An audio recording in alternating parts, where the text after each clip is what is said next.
Sí, señor, ya estamos con nuestros economistas para la conversación de la semana. Alejandro, Marcel, ¿cómo están ustedes? Espero que muy bien. Vamos a abrir fuegos con la coyuntura. Se especula, ¿no es cierto?, de que la gasolina puede llegar a precios históricos de 850 pesos un litro.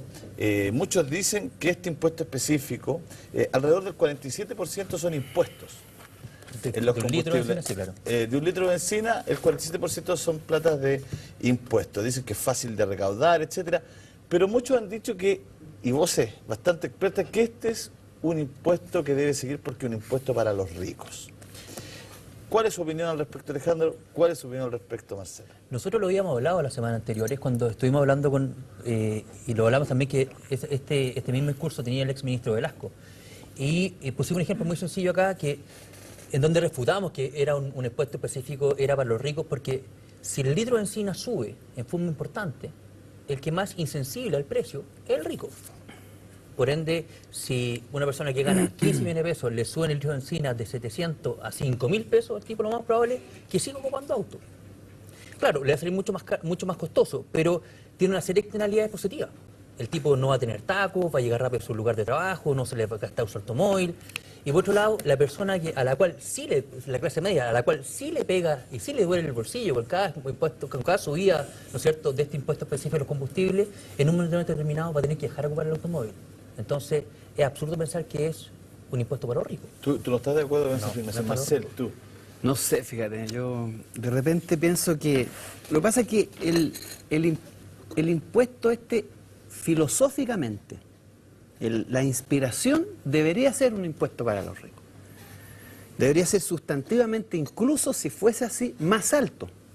Porque lo que busca digamos, yo no sé qué es lo que busca este impuesto, pero teóricamente lo que debería tratar de hacer es desincentivar el uso del automóvil. Porque nosotros tenemos en nuestras ciudades problemas severos con el tráfico y la contaminación. En per cápita, digamos, por persona, el automovilista contamina más que el que va en micro.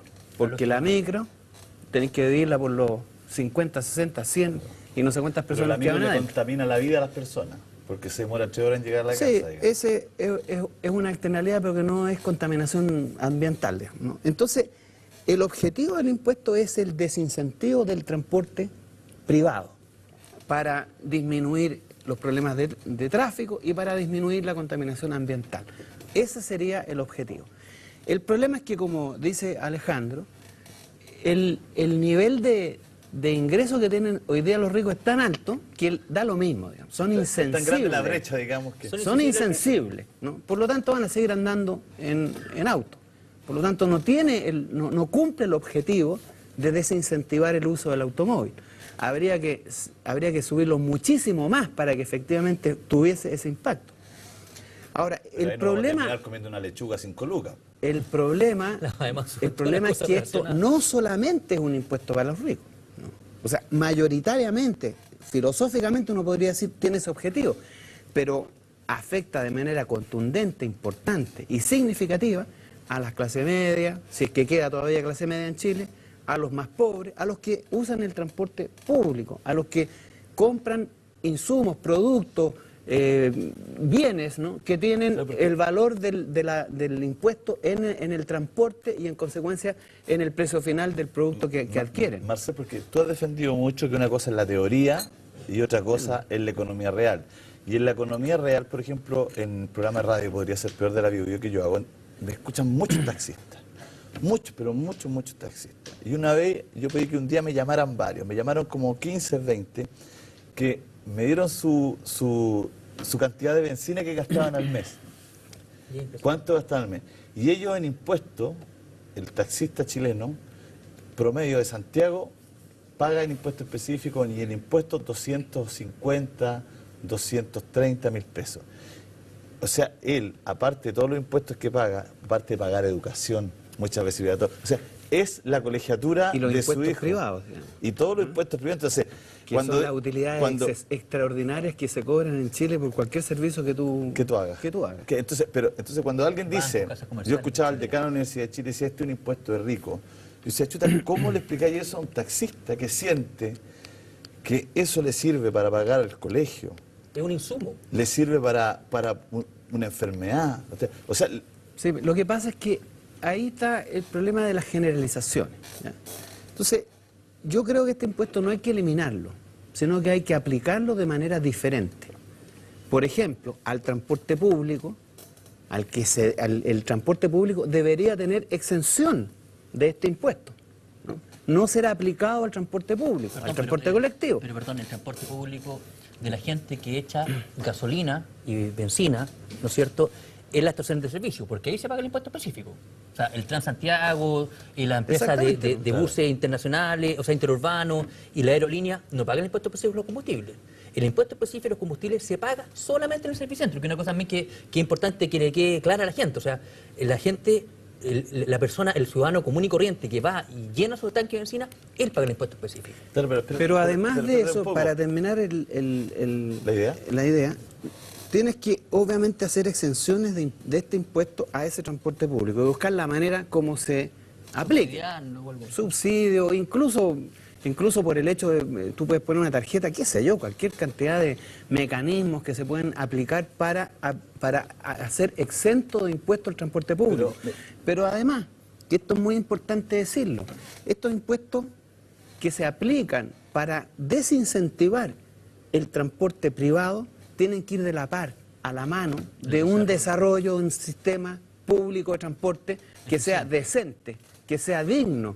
Entonces, claro, uno puede decir que es un impuesto para ricos, más o menos. En parte la idea es esa, pero termina afectando mayoritariamente por los problemas de desigualdad, porque no hay exenciones tributarias, a las clases medias, a los más pobres, y además tú no le ofreces al que, por ejemplo, tiene un auto que se va a la casa a trabajar, trabaja en el centro, no le ofrece una alternativa de mejor calidad y entonces lo obliga a pagar mucho más caro por su transporte. Entonces, la discusión es compleja. Claro, mira, ayer me escribió una niña que se demoró 37 años en comprar un auto. Compró un auto y no le puede echar benzina. Entonces, ese ciudadano no es rico, digamos, no.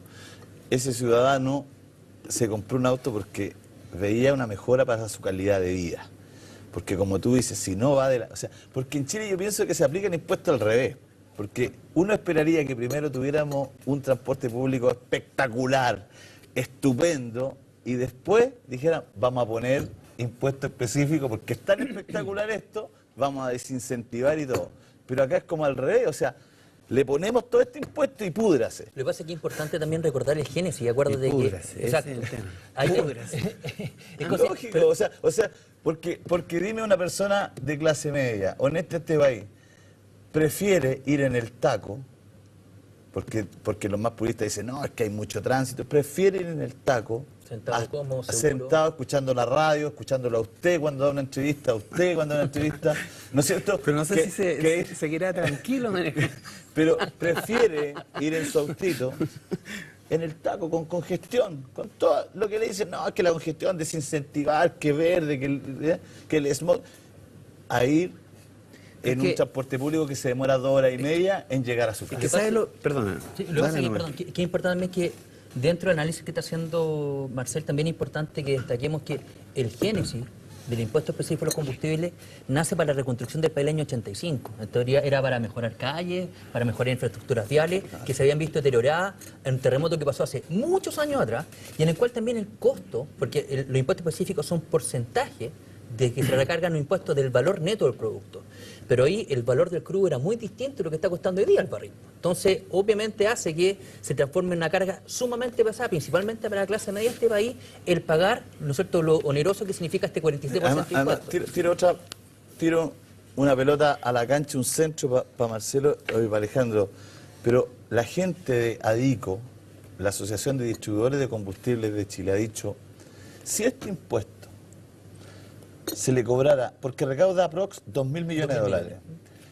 Si este impuesto se cobraran 2 pesos por litro a cada actor que lo utiliza, mineras, hidroeléctricas, que ganan millones, digamos, no vamos a hacer quebrar una minera por un impuesto específico. Minera, como tú decías, línea aérea. No, pero yo creo que es una salvedad porque es disputada, por ejemplo, durante 23 años no tuvo utilidades, por lo tanto, capaz que quiebre. Por eso te digo. Entonces, no vamos a decir que esto lo dijo el Partido Comunista, esto lo dijo ADICO, la Asociación de Distribuidores de Combustible, dijo, si cada litro se le aplicaran 2 pesos, recaudaría más de lo que recauda hoy día. Pero también es un tema de a quién se le aplica hacer. Sí, porque, mira, es que este es un tema complicado, ¿ya? Porque no se puede pensar o implementar de manera individual. Aquí también está metido el tema del Transantiago, ¿no? Porque uno dice, ¿por qué no le dan subsidio al transporte público? Si el transporte público tiene subsidio, pero a las utilidades de los operadores, no al precio del consumidor. Del consumidor, claro. ¿Me entiendes? Entonces, todo está mal armado acá. Efectivamente, yo creo que habría que, el impuesto a los combustibles debería ser mucho más alto, aplicado exclusivamente al transporte privado, porque de esa manera tú le cobras al transportista privado que usa las calles, que contamina, el costo de lo que él está utilizando y del daño que está imputando a la sociedad. Pero obviamente tienes que, a la par de eso, por eso que no es llegar un transporte público que efectivamente subsidie el costo del pasaje a la persona y no al empresario que opera, y además tienes que tener condiciones apropiadas para que, por ejemplo, el transporte colectivo, los taxis, no tengan ese impuesto, ¿no? Pero eso requiere una mirada de país, una mirada pública, desde el interés público. Ellos no quieren modificar este impuesto, ¿por qué? Esta es la razón de fondo. Porque tendrían que suplirlo con otros impuestos. Y esos otros impuestos dañan a personas mucho más poderosas que los transportistas públicos, que los colectivos, que la gente que anda en micro. Esa es la razón de fondo, porque significaría buscar hacer una reforma tributaria que hiciera eso que tú dices, que dice ADICO, ¿no? ¿Por qué no le cobramos 2 pesos y eliminamos este problema para evitar la recaudación? Porque tendrían que entrar a discutir y a negociar con aquellos que son los que ponen a los políticos en el poder. Dame solo un minuto, Marcel. Bueno, y una gasolina a 8.30 sería una catástrofe, a 8.50, ¿no? Sí, lógico, pero lo que decías tú... Porque sube la lechuguita también. Sube todo, en este país sube todo. Sube el tomatito. Y baja el optimismo. Y la cerveza. Ni hablar. ¿Para qué no vamos? ¿Para qué no? Y todas las cositas. Me pasa que lo que decías tú... La frutita, ya los duraznitos ya no están a 3.90. Es un impuesto súper fácil de recaudar. De hecho, cuando uno hace análisis por ejemplo, de análisis estratégico, Michael Porter plantea, ¿te acuerdas del poder negociador de las 5 fuerzas que negocian dentro de un mercado? Y está el negociador de los compradores, que es una de las principales fuerzas que se analizan. Nos damos cuenta de que acá el poder negociador del consumidor es cero. Al estar disgregado, ¿no es cierto? No tiene ningún poder de actuar, solamente reclamar. El taxista no puede decir, llega, o me baja la bencina o no compro. El tipo le va a decir, no me compre nomás. Entonces, pero ellos pueden detener el tránsito y ahí llega la policía. Claro. Pero además que en Chile ese poder del consumidor está en su mínima expresión, porque si tú ves farmacia, tenés 3 opciones. Si tú ves retail, 3 opciones. Si tenés 3 opciones. Para viajar, 2 y si opciones. va a la política, 2 opciones, que son las mismas. Por eso te digo, o sea, entonces, no hay claro, ahí en Chile es un mercado muy extraño, digamos, ¿no? Porque a veces vienen de afuera y dicen, no, si aquí estamos listos, y después se dan cuenta que no están nada tan listos, digamos. Un mercado que es difícil de entender para muchos especialistas. Oye, quiero que pasemos al tema de las cooperativas. Tú querías comentar un proyecto de ley que puede pasar colado y tú me dijiste, no quiero que pase colado, quiero comentar. Es importante saber, bueno, en primer lugar, entender lo que son las cooperativas, mucha gente no lo sabe. En Chile existen cerca de 1.200 cooperativas a lo largo de todo el país y que están en distintos rubros, ¿no? El problema del agua, cooperativas de trabajo, de ahorro y crédito, etc.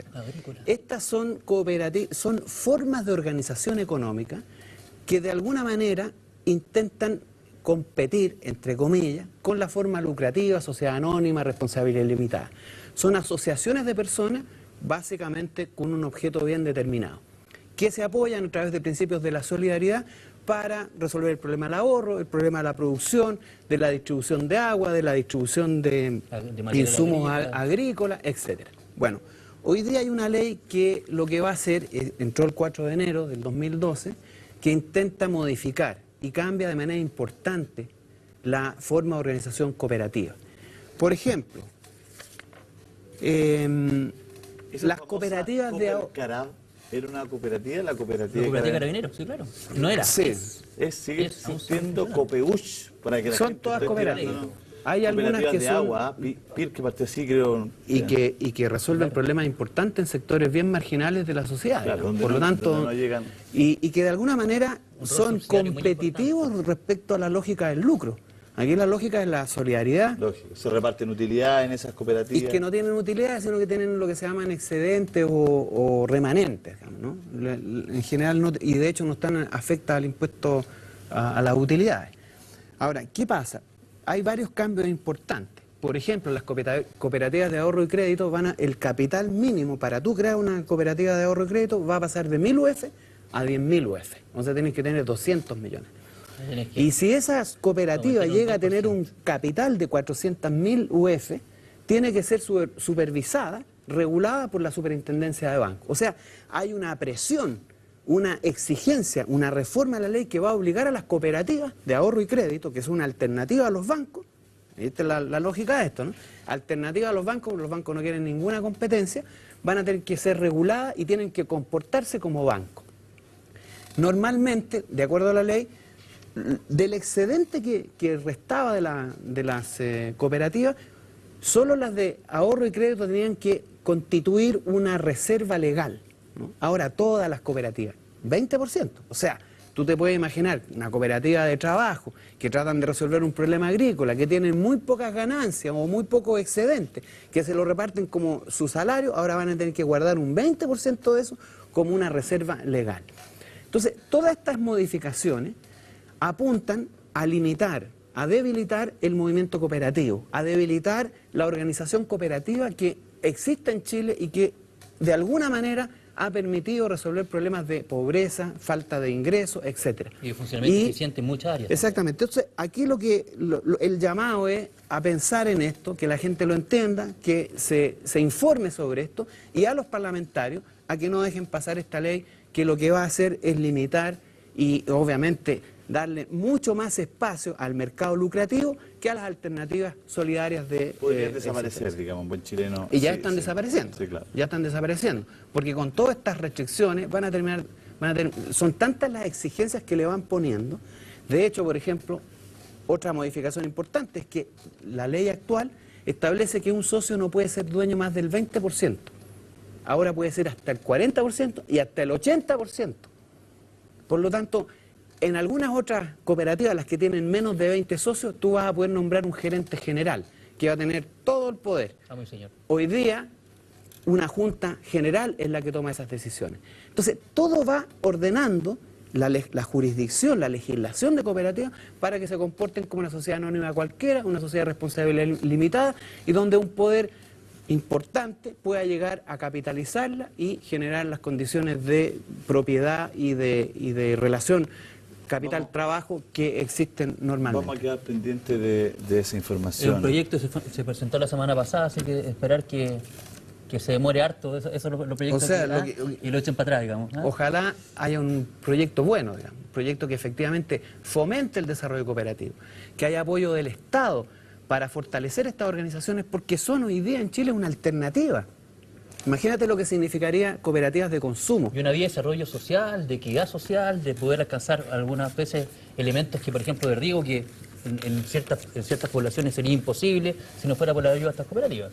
Exacto. O sea, lo ideal sería, tú sabes que en Alemania, en Francia, en Suecia, el sector cooperativo es tremendamente importante y constituye un factor de desarrollo, de igualdad, de progreso, que efectivamente hoy, en Chile hoy día no tiene grandes espacios, y la actual legislación la van a hacer mucho más restrictiva y limitante para el desarrollo de ese tipo de organizaciones económicas, que son, además, si uno lo piensa en términos de cómo organizar la producción económica, cómo organizar los problemas de distribución, de consumo, de ingresos, son una real alternativa que puede generar condiciones de desarrollo para mejorar materialmente y también moralmente, porque las relaciones laborales dentro de las cooperativas son bastante más amables, ¿no?, que las que se dan en la relación capital-trabajo, ¿no?, patrón-obrero, y bastante más justas, ¿no? Oye, Alejandro, vamos al tema de las pensiones. ¿Qué es lo que está pasando con las pensiones? En Chile hay un llamado de atención,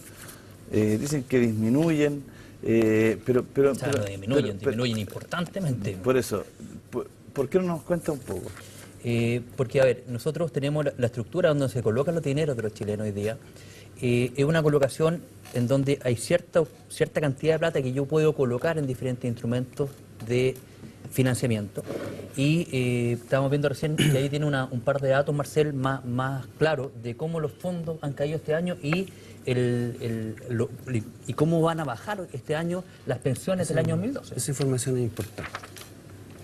Claro, es importante porque la gente que trabaja en el sector AFP siempre está diciendo, oye, no veamos cuánto baja este año, ni estos 3 meses, ni los últimos 6 meses, veamos esto en el tiempo, esto tiene que ser visto a largo plazo, una jubilación, o sea, ellos estiman que siempre la plata que uno pone en tal momento después va a ser mejor, digamos. Sí, pero para la gente que está a punto de jubilarse no le sirve el largo plazo. O sea, cuando yo tengo 64, cuando yo tengo 65 años, cuando estamos viendo que un porcentaje importante de la población que está cotizando en FP, ¿no es cierto?, ya en 10 años y va a empezar a cotizar, va a empezar, ¿no es cierto?, a ejercer su derecho a jubilación, nos vamos a dar cuenta que ese tema es crítico.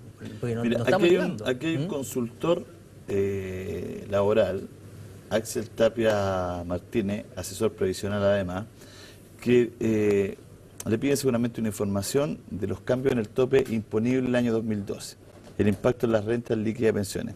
Por resolución exenta 016 de fecha 5 de enero, ahora del 2012, la Superintendencia de Pensiones reajustó el tope imponible para el año 2012, fijándolo en UF 67,4. En el año 2011 ese tope alcanzaba a 66. Para los trabajadores que imponen por este monto, el impacto será una mayor cotización a sus cuentas individuales. Esto favorece una mayor capitalización en las cuentas individuales. Un mayor pago por cotización por salud, 7% sobre la nueva renta imponible. Esto no significa un aumento o mejoría en las prestaciones de salud, que van a seguir iguales, dice el consultor. Un mayor pago de las comisiones que cobra la AFP a sus afiliados. Se pagará más a la AFP por la administración de los ahorros previsionales haciendo lo mismo. Un aumento de los requisitos para pensiones anticipadas, digamos, o para pensionarse anticipadamente. Pensionarse anticipadamente será prácticamente imposible por el capital que se va a requerir para financiar el nuevo mínimo legal. Un menor sueldo líquido por los mayores descuentos. Todo para beneficio de las personas. Bueno, trabajan en la ISAPRE. La verdad que este informe, Ahora, es importante aclarar a ver, ¿cómo una UF,4 causa tanto impacto, digamos, no? Es que no es poco una por eso es más o menos lo que gana un poquito más del ingreso personal que tiene 1,7 millones de chilenos en el 10% más pobre. No es poco. No es poco. 1,7 UF. Ahora, es que es importante explicar eso, porque lo que hay que decir es que hasta el año pasado, 66 UF era el tope máximo sobre el cual tú podías imponer. Si tú ganabas más de eso... Si tú ganas 90 UF, pagas hasta 66. Hasta 66, ¿no? Ahora lo subieron. Entonces, obviamente ya los impuestos, o sea, digamos, las tasas que se aplican, el 7%, el 10% de la AFP, se aplica sobre una parte mayor de tu ingreso. Eso es lo que significa eso. Se aplica sobre un porcentaje mayor de tu ingreso. Y rey para la suma, menos lucas para el bolsillo. Menos sueldo, digamos, significa más cotizaciones a la AFP, más cotizaciones a la ISAPRE, más ganancias de estos grupos, ¿no? Esos son los cambios que todos los días están implementándose en Chile. Y va a significar, naturalmente, un daño importante para el ingreso de los chilenos, que ya es bastante precario, digamos, ¿no? Pero ¿cuál es la política, digamos, teórica de esto? Porque uno siempre espera que, aunque el informe de Axel Tapia diga, oiga, esto va a traer muchas cosas negativas. Me imagino que en la teoría, al que se le ocurrió, habrá pensado en el bien común, digamos, ¿no? Seguro. Pero me hay imagino que varios tendrá una elementos. justificación. El año 2009, el economista y premio Nobel norteamericano Paul Krugman agradeció a Dios que Estados Unidos no adoptara el modelo de pensiones chileno. Se hubiera producido otra gran crisis. Esa es la explicación, porque es más o menos claro que este es un sistema perverso y todo el mundo lo tiene claro. Porque finalmente estas son las operaciones que están permanentemente ocurriendo, porque eso se hace para mejorar el negocio. ¿Por qué se hace eso? Porque se están dando cuenta que con las actuales cotizaciones, un porcentaje importante de gente va a quedar fuera de la pensión que entregan la AFP. Y las pensiones que está entregando el sistema son tan malas que la única manera en el actual sistema de subirlas un poco más Eso es es que contribución, se pongan coticen más. ¿Me entiendes? Esa es la única explicación. Pero 66 UF, ¿cuánto es 67,4 UF? 1.500.000. 500 y tanto. 1.500.000 más o menos. Bueno, a todos esos que están en ese, que es clase media profesional relativamente acomodada, a toda esa gente la O afecta. sea, todos los que ganan más de 1,5 millones, Le están recortando hoy día hoy día una se tienen que 4 poner un poquito más, digamos, Exacto. ¿no? Y a los que ganan más de 5 millones no les afecta. ¿Sí? ¿Por qué? Porque no Porque es tanto. Aparte, llevarte de tener el máximo. Por el tope mismo máximo problema del es- impuesto. Tu tope máximo también es 67.4. Perfecto. También O hay que sea, considerar. Por el Es mismo para los que problema del están- impuesto. Es para la clase media relativamente, a eso, la clase media relativamente acomodada, esa profesional, joven más o menos, esa es la que va a estar más afectada, ¿no? Porque los más pobres, digamos, no tienen ese ingreso como para que lo afecte. Pero es el sector un poquito mejor posicionado. Bueno, ¿y qué te molesta esto? ¿Te molesta que se haga una modificación que no beneficia nada a las personas o se hace esta modificación solidaria para los que tienen menos, a lo mejor reciban más? Lo que pasa es que ¿O no tiene impacto Pero ahí? no tiene ningún no tiene impacto, impacto. Lo que pasa es que si Por tú- eso, conversemos eso. Lo que pasa es que si tú lo ves, por ejemplo, desde el punto de vista de... Aquí muchas veces estamos poniendo la carreta delante de los bueyes. Porque, por ejemplo, si hoy día, por ejemplo, si tú ganas menos de 400.000 pesos, te conviene irte al fondo A. Porque si no estás dentro de un mínimo garantizado, por la posibilidad de salir de tener mayor utilidades, por último tienes la esperanza, si te va bien un día de mañana con el fondo A, ganar Yo le las lucas. recomiendo a todo el mundo que esté en el fondo E. Pero Marcel, pero de ahí, pero pero lo menos, que cuando estás tú dices tratando de menos de decir- 400 lucas, porque la Pero verdad... usted está dejando que llega un monto de cotización donde es preferible el ruletazo. Más vale el retraso porque el si no, ruletazo, de hijo. todas maneras, estás dentro de la parte donde el gobierno, el Estado te resguarda. cubre y te resguarda. Entonces, estás dentro de ese mínimo garantizado. ¿Qué es lo que hay que hacer? Aquí, por ejemplo, si el Estado hace el rescate, el rescate debería ser antes. Cuando yo estoy poniendo mis lucas las estoy poniendo, que me vengan a rescatar cuando me quedan 5 años para jubilar, no afectan nada. Mientras que si hubiese un estudio, ¿sabes qué más? La parte solidaria va a entrar cuando el tipo tiene 18 años o tiene 25 años y empezó a trabajar, y eso durante el desarrollo laboral de su vida sí le va, ¿no es cierto?, a empezar a engrosar un poco el tronco. Aquí lo que hay que hacer... Pero así era como era antes. Pero, Que se ponía un poco el tema- Estado, un poco el empleador. el y un empleador, poco Y así el volverá trabajador. a ser. de- Y así debería- volverá debería- a ser. Debería entender así. O sea, hoy ¿Cuándo día, van a estar los primeros jubilados masivos de la AFP? 10 años más. En 10 años. 10 años más. En 10 10 años más va a tener 5 millones de viejos pobres, viviendo con 75.000 pesos mensuales. Lo que pasa es que 5 millones. yo Y creo que ahí va el Estado a tener que... Ponerse. Ponerse. Bueno, se va a poner con la pensión básica solidaria, de todas maneras. Claro. Y va a tener que tener sistemas de salud especiales, va a tener que dar bonos, y etcétera. Y mientras tanto, ya se hizo el negocio, la ganancia, la capitalización Lo que que pasa es hicieron que la yo AFP. creo también que es importante lo que Marcel tiempo atrás dijo, la vejez no es rentable, pero también nosotros como país tenemos que hacernos cargo de los viejos de este país. O sea, eso es lo que pasa, porque uno dice, ¿cómo puedes pensar que puede hacer negocio con ser viejo? No hay ninguna posibilidad. Eso no produce nada en términos económicos, porque quiero que quede claro, digamos. En En términos términos económicos no Una guagua produce la nada. educa y el día de mañana va Claro. a generar algún tipo de utilidad, digamos. Tú Pero- gastas, pero- inviertes en educación en un niño, mañana va a producir y algo le va a producir al país, un retorno. Que sea. Pero ya, si tú inviertes en los viejos, ya no producen nada rentable económicamente, financieramente. Lucas, por decirlo. Por lo tanto, tú tienes dos opciones. O lo haces desaparecer o te haces cargo. Y eso es lo que tener claro. Hay que hacerse cargo. Y eso significa déficit del Estado, significa invertir, significa solidaridad, que los que trabajan aporten Significa al hacer bienestar. modificaciones profundas. Porque además te hace una cosa, si uno hiciera una pregunta, ¿cuántas familias hoy día que laboran, hijos de padres, no tienen que pasarle plata a sus papás para que se mantengan? ¿No es lo mismo? No es, te obligan a ser solidario de todas maneras. Por lo tanto, independientemente, paralelamente al sistema de la AFP, existe el sistema solidario. Y muchos, O sea, muchos, con la FP solamente el 30% de la población queda cubierta. muchos trabajadores apoyan a sus papás porque están en una situación precaria. Y Entonces, a los abuelos. entonces el No sistema solo papá.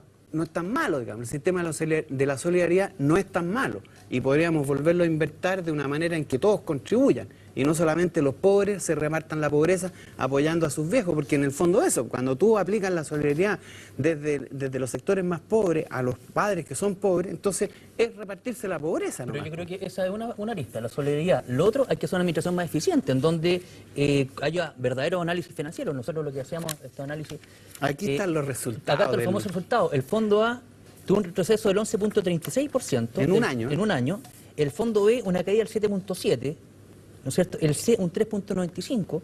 Y tú haces y en teoría esta gente está haciendo análisis, tiene, ¿no es cierto?, analistas financieros donde están colocando PhD, las lucas MBA, que tienen que ganar. from the American Exacto, o sea, Universities. hay que ganar elementos y tú dices, bueno, acá no está. Entonces, ¿Ah? y te dicen, y aparte, claro, dices, oye, mira, 4 de los 5 fondos... Es bonito equivocarse Vamos cuando, a cuando, decirle cuando, a cuando, que cuando haga un la plata reclamo. Ahí mira, ¿Ah? 4 de los 5 fondos... Enséñenle ¿cierto? mejor a estos giles. 4 de los 5 fondos tienen retorno negativo. Y el problema es que ellos te van a cobrar costos para administración.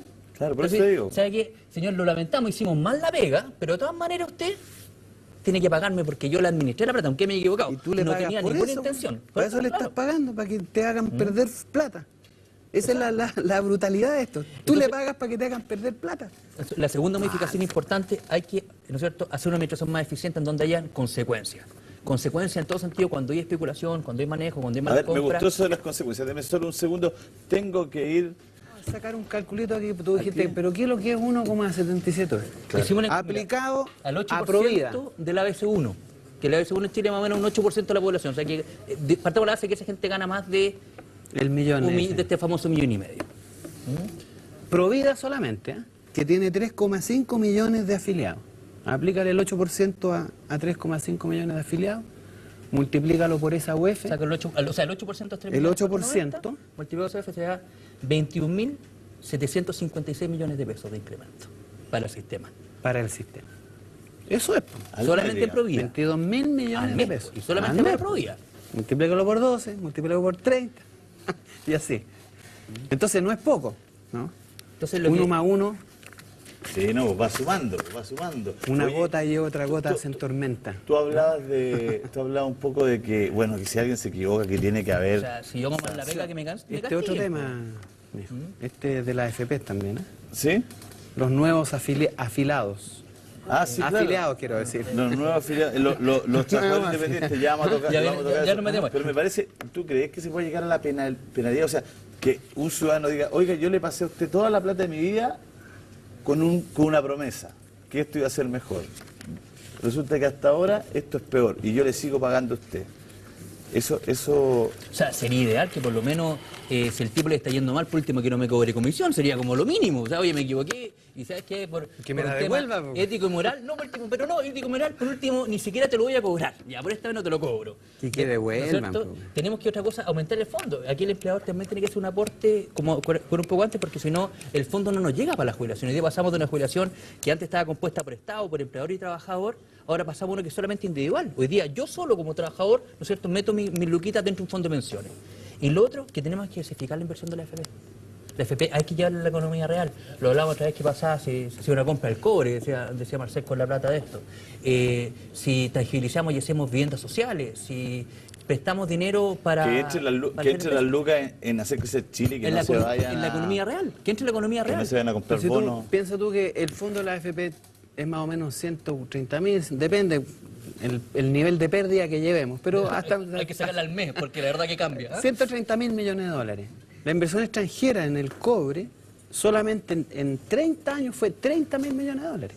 La inversión extranjera, esa que se permite hoy día llevarse 30.000 millones de dólares al año, se es 30.000 millones, o sea, ni siquiera un tercio de lo que está en los fondos de pensiones. Y O sea, el no- con los fondos de pensiones tú puedes hacer mega inversiones en Chile. El 90% del mega billete que está en inversiones. Chile viene de la AFP. de nuestra Energía plata. solar, producción agrícola, producción forestal, Camino, de todo eso. Oye, Alejandro, un gustazo tenerlo aquí. Don Me Julio gusta César. que no se vayan de vacaciones todavía para tenerlos todo el mes. Esperemos, Y Julio, se todo el acabó, mes. se acabó, ¿no? Hemos estado...